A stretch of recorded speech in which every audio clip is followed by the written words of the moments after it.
Commonwealth games में लगातार तीसरा गोल्ड मेडल जीतकर भारत का गौरव बढ़ाने वाली वेटलिफ्टर साइखोम मीराबाई चानू की सफलता के पीछे संघर्ष, मेहनत और दृढ़ संकल्प की एक लंबी कहानी छिपी है।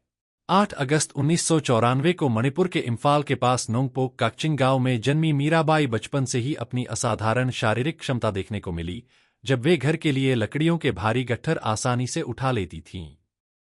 परिवार की आर्थिक स्थिति मजबूत नहीं थी, लेकिन उन्होंने कभी हालात को अपनी मंजिल के बीच नहीं आने दिया। साल 2008 में मणिपुर स्पोर्ट्स एकेडमी से ट्रेनिंग शुरू करने वाली मीराबाई रोजाना ट्रेनिंग सेंटर पहुंचने के लिए बालू और पत्थर ढोने वाले ट्रकों से लिफ्ट लिया करती थीं। टोक्यो ओलंपिक में सिल्वर मेडल जीतने के बाद उन्होंने उन ट्रक ड्राइवरों को सम्मानपूर्वक बुलाकर उनके पैर छूकर आभार व्यक्त किया, जिन्होंने उनके संघर्ष के दिनों में मदद की थी। साल 2011 में राष्ट्रीय स्तर पर पहचान बनाने के बाद वे नेशनल कैंप से जुड़ी और फिर NIS पटियाला में प्रशिक्षण लिया।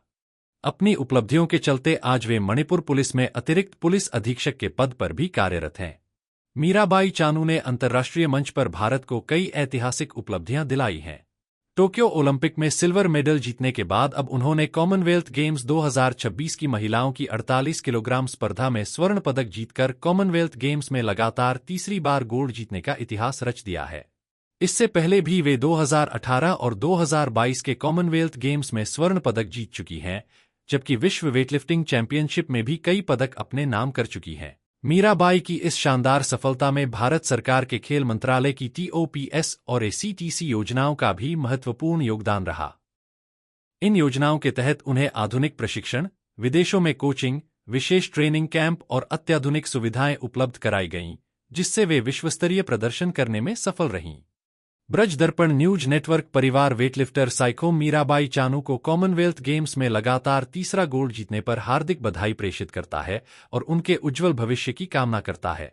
आज मीराबाई चानू केवल एक चैंपियन खिलाड़ी ही नहीं, बल्कि देश के करोड़ों युवाओं, विशेषकर बेटियों के लिए संघर्ष, अनुशासन और सफलता की एक जीवंत प्रेरणा बन चुकी है।